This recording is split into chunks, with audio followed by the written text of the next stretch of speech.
Hi everyone, my name's Jordan and welcome back to my channel. I'm gonna preface this video by saying, I know I have a huge cold sore. Let's pretend it's not there. Today's the only day I have to film, so it is what it is. Today I wanted to do a video about why you should read the Suneater series by Christopher Ruocchio. This series starts with The Empire of Silence, and then there's Howling Dark, Demon in White, Kingdoms of Death, and Ashes of Man. And then a sixth book that is not announced yet. Ashes of Man just came out in December, so the first 5 of the 6 books of this series are out. This is a series I just started this year. I just heard about for the first time this year. It kind of blew up on BookTube, and there was a read-along over on the Grimoire Discord of the first 4 of the books, and overall, this whole series has been such a treat. This series follows a man named Hadrian Marlowe who starts out the story by telling you that at the end of this entire story, he destroys a star which kills an entire alien race as well as billions of humans. And this is him telling his story of how he got to that point. So from the beginning, you know that the story gets really dark. You're traveling through time, you're traveling throughout the entire galaxy. It is full of large time jumps and new and old relationships and Hadrian growing.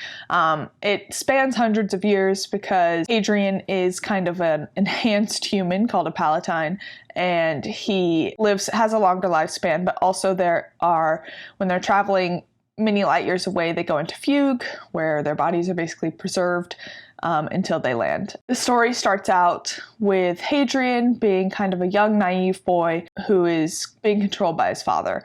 And you watch Hadrian as he grows. The story gets really, really dark as you go along, and they're phenomenal. So first, the plot. I've already kind of talked about what it's about. What is so great about the plot is, one, each book has a very different vibe. Each book has a very different plot, and besides Ashes of Man, which is the 5th one, there are huge time jumps in between books. So you kind of get like a fresh start with every book. You cannot read them out of order though. You still have to read them in order, but it kind of gives it like a different feeling for every book. First book is kind of like a coming of age story, and then the second book, it's like a horror almost. It's like, the second one's my favorite. It's like a really dark horror kind of book. The third one is also phenomenal, and it's kind of hard to talk about the vibes of that one without spoiling things. And then the 4th one, Kingdoms of Death, it is aptly named. It is a dark, dark, dark book full of death. And then Ashes of Man was also very sad, and it's called Ashes of Man, so also very hard to read at times. Each book has its own vibe. Each book has Hadrian growing more and more. Just getting that kind of like fresh start with every book. There is the time jump. You're learning a lot more. There's a completely different tone to each book. Not completely different, but a very different tone in each book. It kind of creates this like excitement for what the next book is going to bring, even though you know it's probably going to be sad. But this allows the reader to stay engaged throughout all the books. The pacing, the first book had some pacing issues, but Christopher Ruocchio has said flat out that this first book was, he did not outline it. He started outlining in the second book. So it's kind of apparent, but the first book is still really good. It's just kind of a setup book. It's setting up the story of Hadrian Marlowe and where he comes from, kind of thing.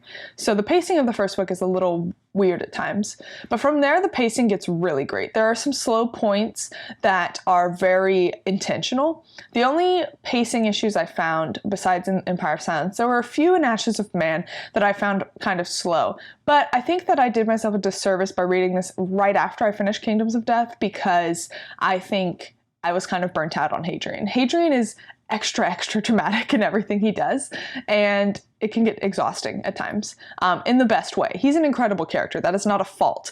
But I think I should not have read Ashes of Man right after Kingdoms of Death, especially with how Kingdoms of Death ended. It was just so emotionally impactful. I should have taken a breather. But overall, the pacing for these stories are all really great. It's slow when it needs to be. It's fast when it needs to be. There's really great battles. There's really great reveals. There's so much stuff that I could have never seen coming, in the best way. I am so glad I went into each of these stories blind, because it caused for some tears, it caused for some gasps. It was tough. So overall, the plot is just really engaging, really fun. Each book has a kind of different vibe, so that the plot feels a little different in each one, but you're still following Hadrian, and you're still following all of the people that he is surrounded by, all of his loved ones and enemies. And there's some of the greatest space battles I've ever read.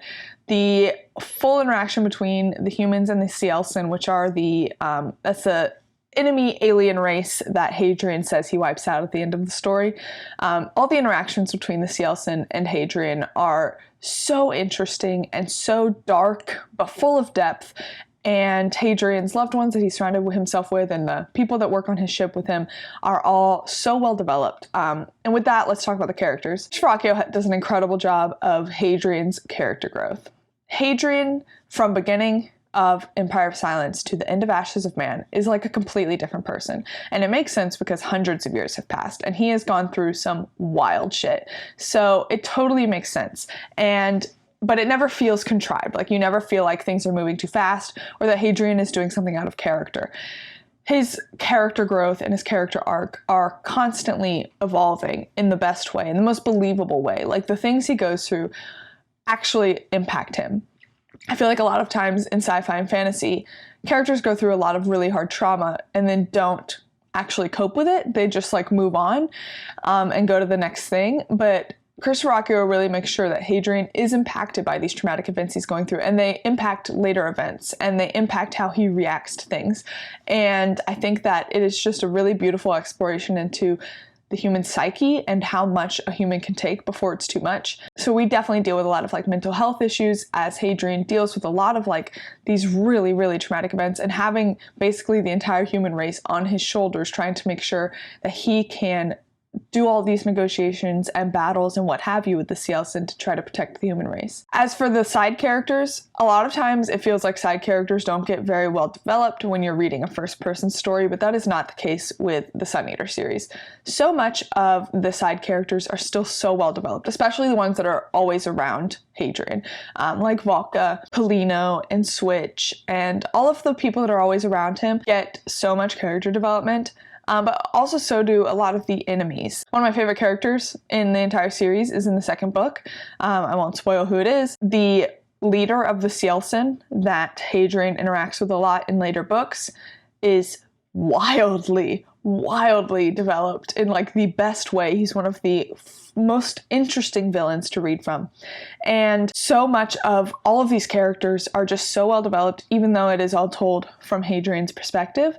And I think that that is an incredible accomplishment because not many authors can do that. A lot of times first-person narratives can become very heavy on just the one character arc, and the side characters are kind of there just to elevate to the main character. Another author that I talk about a lot that does this very well, developing the side characters, is Robin Hobb. Her Fitz series all are just from Fitz's point of view, but you still feel like you really know the other characters. And Chris Verrocchio is similar. You really feel like those secondary characters still are so well developed, and they have their own character arcs and they have their own motivations, and it's just really well crafted. Now for what I think is one of the largest strong suits of this series, and that is the prose. Prose is something that I don't read for prose. Like when I'm reading, I will only notice a prose if it's very good or very bad. Otherwise, it's all good to me. I'm not always like looking at prose analytically. If I'm enjoying the story, the prose is good to me. But the prose really stands out in Chris Verrocchio's books. It's almost flowery, but not. Like it is very descriptive and very full of metaphor and stuff, but it adds so much to the story because of Hadrian. Since this is all told from Hadrian's point of view, and we all know how dramatic Hadrian is, it makes sense that his story is written this way.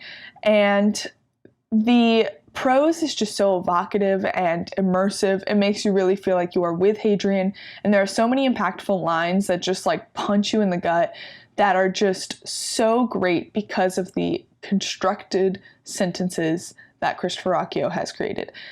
The prose is top notch. There are so many quotable moments. There are so many moments where it could have been floundered with a bad sentence or with a bad paragraph, but Chris Verrocchio crafts these sentences so beautifully. And I didn't major in English. I do math for a living. I have an art degree. Like, writing is not my strong suit. I'm not very good at analyzing prose, but even I can tell how good this prose is. It's unlike anything else I've read, and it is so fun to read. Like, even in the slower parts of some of the books where I felt like things were slowing down a lot. I constantly wanted to be reading it because of how smoothly the prose flowed. There are some books where even if you're not totally enjoying the story, the prose can keep you engaged and keep you excited to read. And this is one of those stories. Like, even at points where not a lot was happening, I wanted to keep reading just because the prose was so beautiful. And I think that is a sign of great prose. If for nothing else, read these books for the prose. Overall, this series is phenomenal. Definitely top 3 sci-fi series of all time, if not number 1. I absolutely loved reading these first 5 books, and I'm so excited and incredibly nervous for the 6th. The end of Ashes of Man, I was bawling my eyes out. It was the first time I cried in the series, which is surprising because a lot of people cried in Kingdoms of Death, and I didn't. But I did bawl my eyes out at the end of Ashes of Man, and I'm so excited for that last book. I highly, highly recommend this series. If you haven't read sci-fi, but you are a big fantasy reader, this is a perfect introduction to sci-fi because while it is a big space opera, it's not super hard science. Like, we're not diving into how all of these science things work. It is definitely a sci-fantasy story. There are fantasy elements, there are fantasy themes and fantasy tropes that are used in this sci-fi setting. So it is a perfect bridge to try out sci-fi. If you're a very, very character-driven reader, this is the book for you. The characters in this book, and especially Hadrian, are so well developed and so great. I highly, highly, highly recommend this series if you haven't already guessed. I think this series has something for everyone in it, and I really think that most people out there would enjoy this series. It is so, so good. There's something for everyone. Thank you guys for watching. That is the end of this video. I hope I have convinced you to read the Suneater series because it is top notch. Please like, comment, and subscribe. Let me know down below if you've read the Suneater and what you thought of it, if you're going to read the Suneater series, and if you have any recommendations for me that sound similar to this series. If you really like my content, please hit the notification bell to be notified every time I post new videos. As always, your support means the world to me, and until next time, thank you guys.